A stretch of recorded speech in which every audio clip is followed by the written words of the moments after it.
Hey everyone, you're watching Ash on Comics. My name is Ash, and here's today's comic. An alternate comic, second one I've done so far. Exilium, number 1. What do I have to say about it? Well, it's a good book. I was very impressed. It's not amazing. It's a good thumbs up. Recommend it. It's $1.50. Oh, $1.50, this must be garbage. Well, no, I mean, look. This is better art than most Marvel comics. It's on newsprint, but I really liked that. It really took me back. If you're a person who collected back in the 80s and 90s, early 90s, when they were still doing newsprint, you know, this will take you back. It's got that nice texture, smell, and you realize that this super high quality paper and stuff, it's kind of a gimmick. It's nice. I'd rather pay $1.50 and get this quality than $3.99 and get current Marvel quality. You know what I'm saying? So here we have Exilium. On the run from a superior force, an advanced alien race unknowingly leads their oppressors straight to Earth. Humanity's only hope lies with a mysterious group known as the Exilium. Alternate Comics presents Exilium. I really like this little trademark thing that Alterna does. So far, every book I've read of theirs has this in the beginning. It kind of sets the stage. It's really cool. Episode 1, here we have, I believe there's somewhere else like Brazil. We have a person running. Find out it's an alien. Is shooting at some drones in the sky. And throws this little gadget behind him. And he's like, looks up and he's like, oh shit. So he's running away. Things are tracking him. And he's running down. And he hears, guys. You know, he says, guys. And we see this ahead of him. This wall crumbles. And POV shot changes. So now we're looking the other way. We see him. The alien guy is running towards us now. And this cool mecha looking thing appears and it's starting to shoot. And he's like, and then shots go past him. He's like, yeah, numbskull. So you can already get the feeling that this guy is an ally, but kind of a careless ally. Shooting at the alien. And all of this is just one big action scene. And it's pretty cool. My only problem with it is the visual storytelling. While the illustration is pretty strong, the layouts and the sequential storytelling is a little weak. I'm forgiving of that though, because this is not a top tier Marvel or DC title. So this is an indie title, a cheap indie title. So you don't expect the best quality, I guess. I hate to do that and kind of give it a pass like that, but it's true. You know, if you go watch a cheap indie movie that, you know, with a low budget, you walk in with your expectations lower. You know, you're not expecting it to have, you know, Avengers quality special effects or, you know, things like that. Likewise here, I don't expect the art to be top level. And I'm okay with that. If this was a Marvel comic, I'd be a little bit more, I would probably criticize a little more. But honestly, if this was a Marvel comic, I would probably be happy. I would be happy. This is better than most Marvel books. So we get this action scene, and it leads to an introduction of the characters after they overcome the alien threat, which you come to find out. The scenario of this book is that these aliens came to Earth a while back seeking refuge. They were oppressed by another alien race.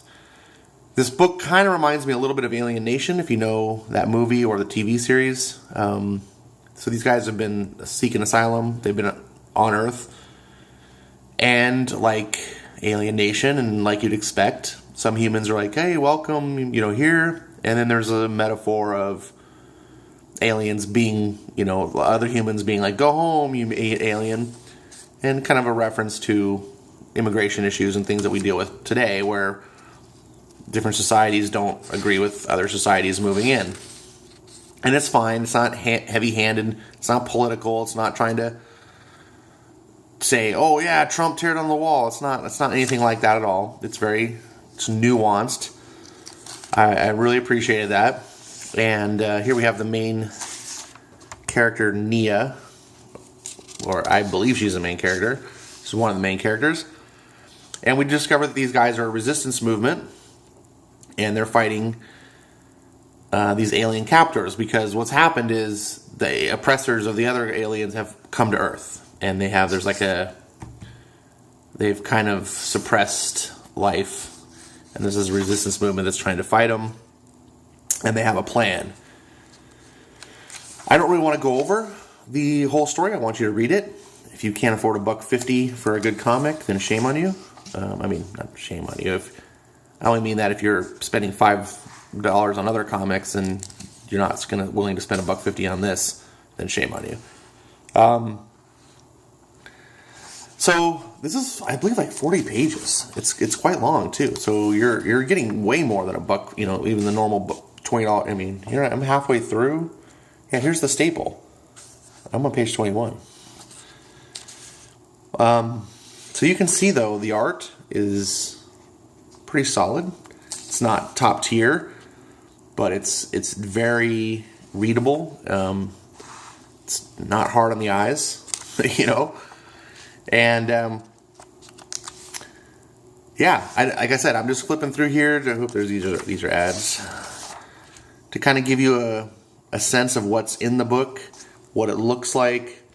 It looks pretty good. The coloring and everything shows up well, even on newsprint. I mean, it's a little muddier than you would expect, you would see on a fine quality paper, but it really works well for me. Really surpassed my expectations. I'm saying a lot. I don't have like much to say because I don't want to ruin the book.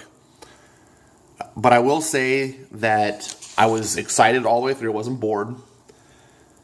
The characters were mostly appealing. I like the alien guy that we saw, and Nia seems interesting. The little goofball guy that was piloting the mech seems a little cliche. This leader guy seems a bit cliche, but it's one book. Also, this book uses some things I don't often see in comics where let's see if I can find it real quick here.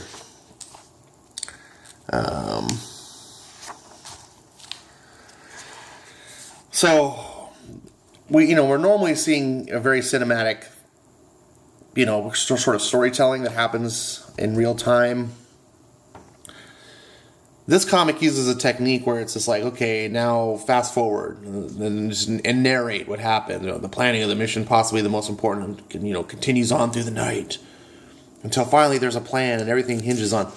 So it squishes the story down instead of like showing you this plan and a lot of things. It'll just tell you, then this happened and we're moving forward. And at first I was like, oh, really? What are you doing that for? It's like, just make your series longer. It's like, well, you got a 6-issue, make it a 10-issue series. But it actually does work. And it enables them to get more going on. And really also, since this is the first issue, jumpstart the story. I'm just flipping along here. Nia is sort of the linchpin of this plan that they have, which I'm not going to really talk about. But she's searching for the Exilium, which I'm not even sure what they are yet. There's a little space battle between humans and the captor aliens, and this would have been really cool. Visually, this would be really cool. In fact, I have to say, reading this as a comic book is only like the downside. As I'm reading this book, I'm enjoying it, and I'm thinking, this would play so much better as a movie and actually see the starships fighting, that battle that lasted like 5 or 6 pages in the beginning. was okay as comic panels, but man, visually to see that happening would have been really exciting. And so maybe, I don't know if this will ever be that popular. But Exilium, you now know what it's like. It's a sci-fi story set in the future. You know the setting, kind of what it's about. This is the type of sci-fi I like. So it very much was in my wheelhouse. $150 for a 40-page comic with that level of art by a publisher who's one of the best guys in the business, who I just love supporting. I feel so good about giving my money to him compared to all the shits we have in the industry today. This is a no-brainer. I give it a thumbs up in terms of just objective quality and value. This is a 2 thumb up. Yep, here's the other one. Could be the same thumb though. You'll never know because you'll never see them in the same screen twice or at the same time. In value, you can't go wrong. Honestly, if you can go find this, pick it up. If you can't find it, go to alternativecomics.com. Peter Samedi, the owner of Alternate Comics, sells directly. I ordered a bunch of comics from him directly. I ordered these from my comic shop because I want to support the whole process and the LCS. So this is the first book that I put on my pull list. I added a bunch of books, and this is the first one to actually come in. A lot of the books are on bi-monthly schedules. Some are on monthly. They don't come out super often, which I also appreciate because that makes it a lot easier to afford as well. So I threw like 5 books. I was like, here, put these on, over a period of, 6 months to a year. I'm going to be paying a handful of dollars.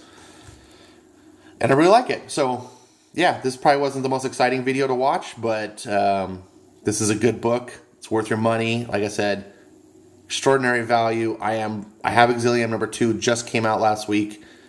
No, that was Eden. Here's the other books I'm going to be reviewing. So I don't have to wait. So I'm looking forward to the next Exilium, but I'll be reviewing Eden next. Well, not directly next, but as the next alternate book. Looking forward to checking that out. That's another sci-fi book, as you can see. I don't think I've said enough times. So thanks for watching, guys. Let me know if you're getting any alternate comics, and if so, which ones are your favorite, because I'm still exploring them. I've only read Blood Realm and Exilium so far. And I don't know which one's best. They're both really good. So thanks for watching. I'll catch you next time. Bye.